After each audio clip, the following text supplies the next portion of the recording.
The coasts of California. In the north, a mountainous land of lonely cliffs, where brush and tree-covered hills slope toward fertile inland valleys and tumble steeply to the sea.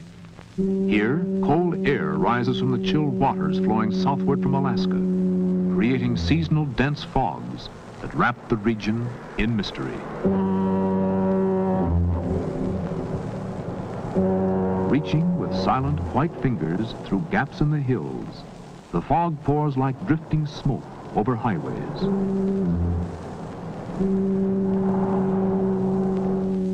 And envelops the habitations of men.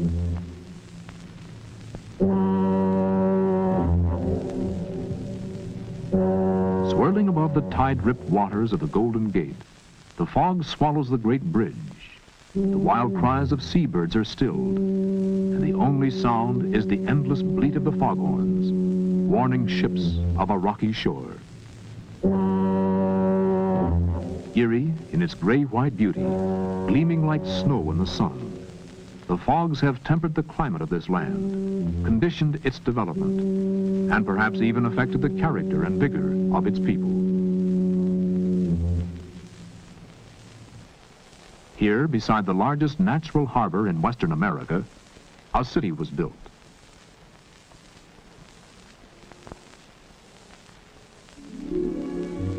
The Golden Gate is more than a romantic name. It is truly America's gateway to the Pacific, to Alaska, to Hawaii, and the islands beyond, to New Zealand, Australia, and the Far East. San Francisco Bay has more than 450 square miles of tidal water, protected from wind and sea by surrounding hills, and by a single entrance less than a mile wide, a perfect location for the growth of a great port. In 1776, a year after the first Spanish vessel entered the bay, Captain Juan Bautista de Anza arrived with fewer than 200 settlers. Here he built an adobe house, a part of which still stands in what is now the Presidio. A month later, the mission San Francisco de Asís was dedicated. Known as Mission Dolores, it served for many years in the work of the Franciscan Padres among the Indians and early settlers. The town had grown slowly, but in 1848, gold was discovered in California.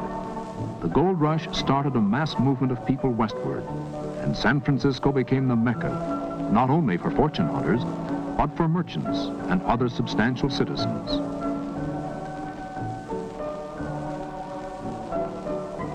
From the beginning, the city's growth was linked with the sea, and tall ships from the ports of the world came by the hundreds to sail through the Golden Gate. The old ships are a memory now, but one, the Balclutha, built in Scotland in 1886, still serves as a reminder of sailing days. Preserved by the city's Maritime Museum, she lies at her pier with yards bare, a lone survivor of the great fleet that made San Francisco known around the world. As the gold rush days gave way to a more stable economy, the city prospered, and the port became crowded with shipping. Known as the Embarcadero, today the waterfront is lined with modern piers, providing facilities for handling cargo and passengers to and from many lands.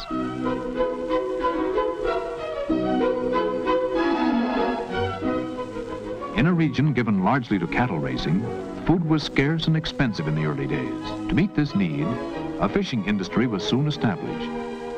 The little basin at Fisherman's Wharf is still active today as the home port of a fleet of fishing boats that return each afternoon with fresh seafood.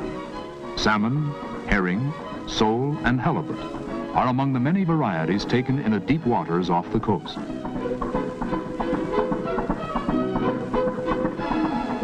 Crabs are a favorite in season, and at Fisherman's Wharf, you may select your own at the curb stalls. Freshly cooked on the spot, these delicious shellfish are ready for the table. They are also frozen and shipped to other parts of California. In the gold rush days, the arrival of ships was signaled to the town from the top of Telegraph Hill. At the turn of the century, the hill looked like this. The slopes where herds of goats once grazed are now studded with handsome apartment houses, perched high above the swirl of the city's traffic. On April 18, 1906, most of the downtown area was destroyed by a great fire, which followed a heavy earthquake. But with the vigor characteristic of its people, San Francisco was rebuilt to become the city we know today. In scarcely more than 100 years, it has grown from a handful of one-story wooden buildings huddled beside narrow, muddy streets into a busy metropolis. Sweeping views of clean white homes in dramatic settings on hills overlooking the sea and the bay give San Francisco much of its charm.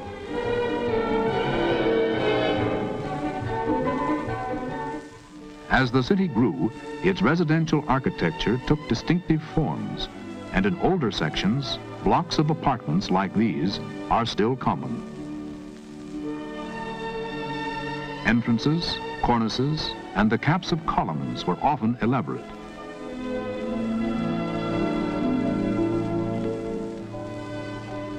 Here, as elsewhere, Victorian architecture sometimes resulted in bizarre extravagance.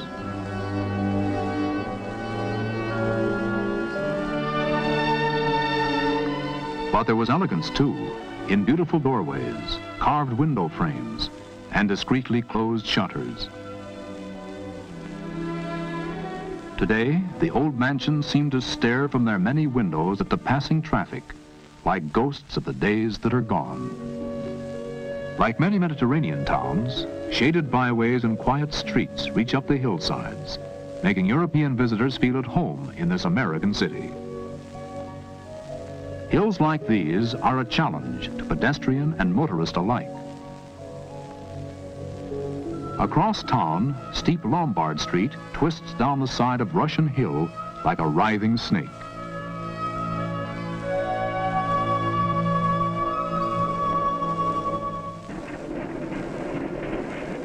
The early streetcars were horse-drawn vehicles, and in San Francisco, the animals struggled up and down the hills, slipping and sliding. In 1873, an inventive cable manufacturer named Andrew Halliday built the first cable car. People were skeptical of these mechanical contraptions pulled by invisible wires, and when trouble developed on the cable, the repair crews were often the subjects of sarcastic comment. Today, the antiquated cable cars are one of the city's best-known symbols, and occasionally, during civic celebrations, they are gaily decorated. To San Franciscans, they are more than a tourist attraction. They represent the romantic past in a world of change.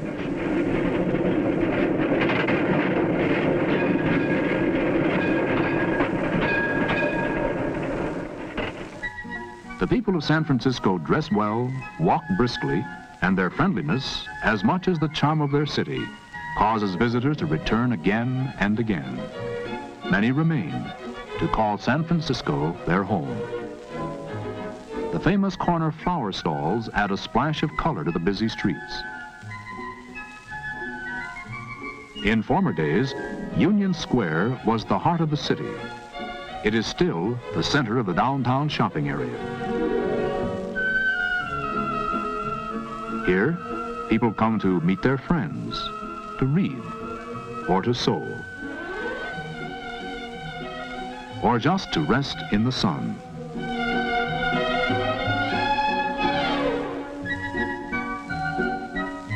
But the real proprietors of the square are the pigeons. They provide amusement for young and old, and are no respecters of persons at feeding time.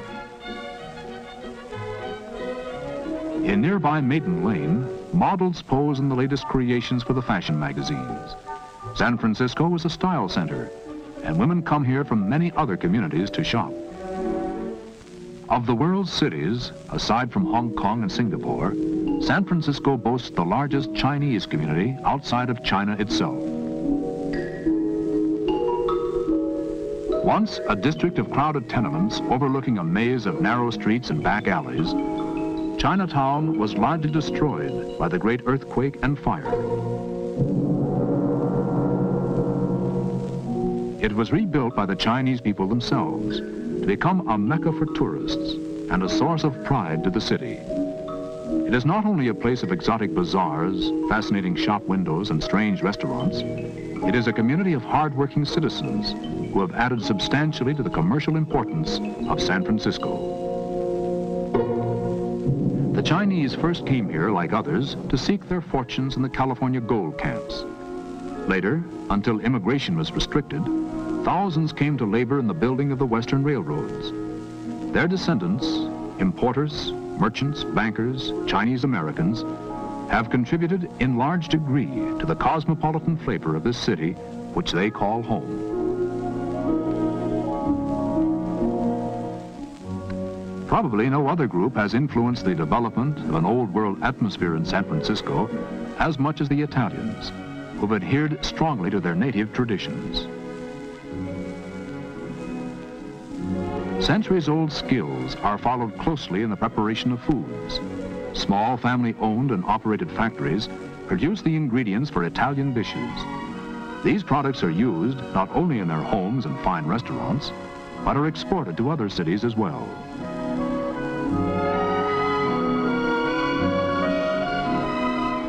Active from early times in the business and political life of the community, they have tempered the energy and drive of this American city with a love of living and of human warmth that is a vital part of its character. Montgomery Street, the financial center of the city and of California, is often called the Wall Street of the West. The Pacific Stock Exchange is second only to New York in volume of stock transactions. And investment brokers of national reputation have offices along the nearby streets.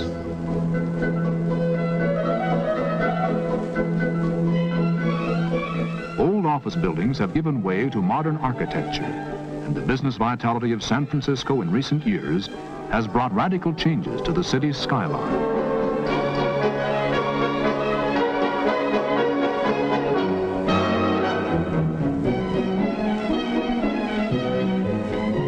Careful planning in the use of ground space resulted in this circular glass bank, and behind it, the handsome Crown Zellerbach building, one of the finest of its type in America.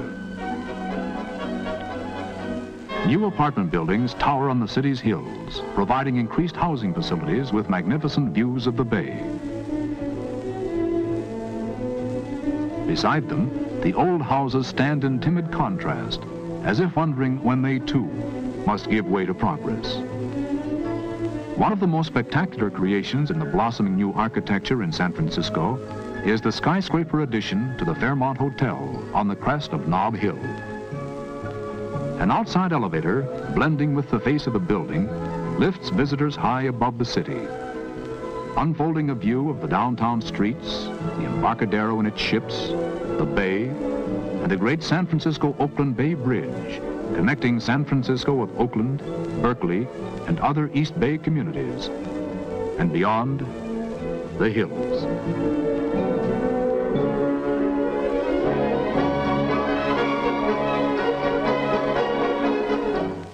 This great bridge spans 8 1/4 miles of water and is 12 miles long, including its approaches.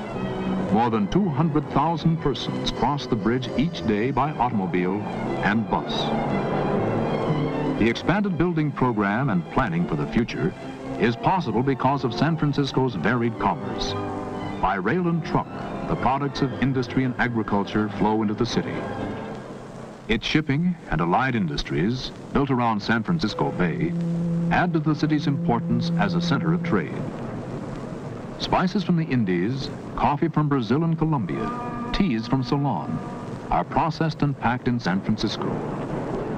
Bananas from Central America are unloaded by modern conveyor belts from the refrigerated holds of ships especially designed for this cargo. Bulk cargoes, such as grain, are also handled by a conveyor system. More than 500 tons per hour can be loaded aboard ship at the San Francisco grain terminal. This cargo of safflower seed, grown in California's San Joaquin Valley, is bound for Japan.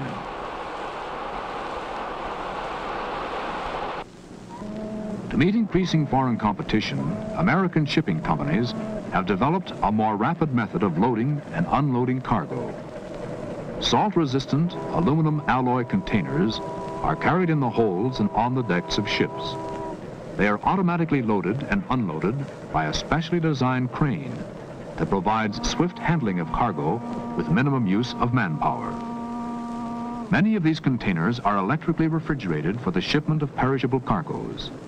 Pineapples are delivered in San Francisco as fresh as when they left Hawaii, and California fruits and vegetables are shipped across the sea without loss through spoilage.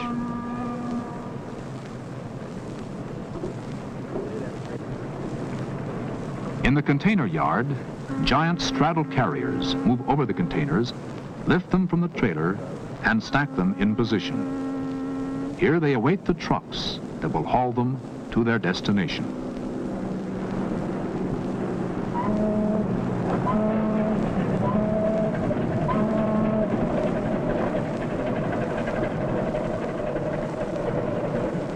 Oil tankers shuttle back and forth between San Francisco Bay and loading points near the oil fields of Southern California and overseas.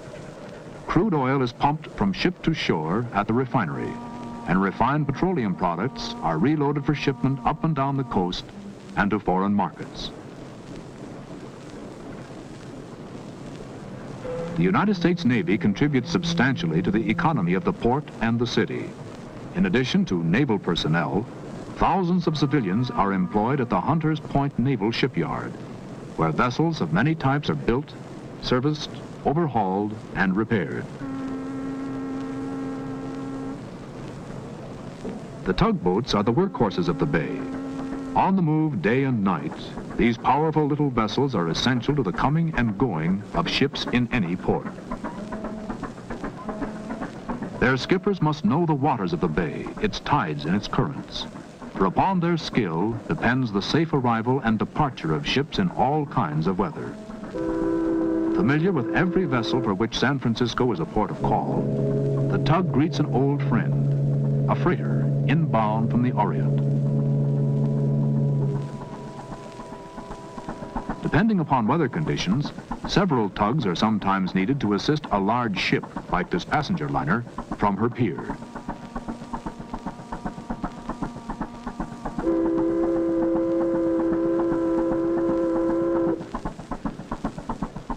Her job done, the little craft moves off to return to other tasks, with a farewell salute as the liner heads for the Golden Gate and the open sea.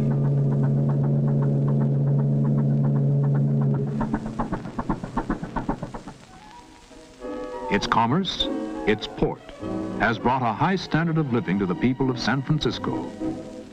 But there is a deeper benefit. The city prides itself on its cultural offerings.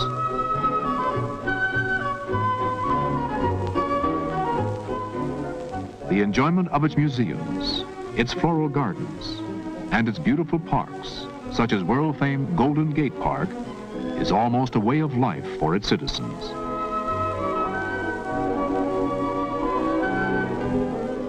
In this cosmopolitan city, one may visit a sidewalk cafe reminiscent of Paris, where friends meet to talk and watch the passing crowd. Or an exotic restaurant where some of the customs as well as the foods of other lands can be experienced and enjoyed. Many residents frequently lunch at a noted hotel where gourmet meals are served on a sunny terrace overlooking the bay. The education of its young, the citizens of tomorrow, has always been of vital concern to its people.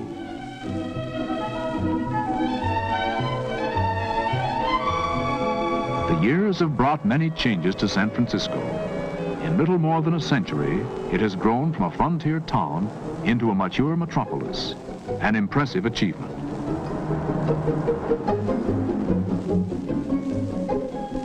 In addition to the trade that flows through its port, industry too has played an important role in its development. Factories of many kinds provide employment for the increasing population of the Bay Area and add their share to the export of merchandise to markets overseas.